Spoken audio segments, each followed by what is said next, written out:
chờ đợi vào sự kỳ tích dành cho đội tuyển Bồ Đào Nha. Và kỳ World Cup cuối cùng thì chúng ta có thể nhìn thấy hình ảnh Ronaldo nâng cao chiếc cúp vàng. Nhưng chắc chắn là cả kiếp này, cả đời này không thể nhìn thấy anh ấy nữa rồi.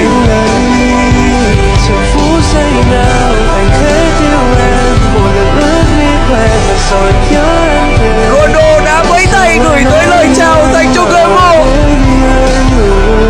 Ronaldo chưa khóc anh em ơi. Ronaldo không khóc, bởi những giọt nước mắt cuối cùng của anh đã rơi ở Qatar rồi.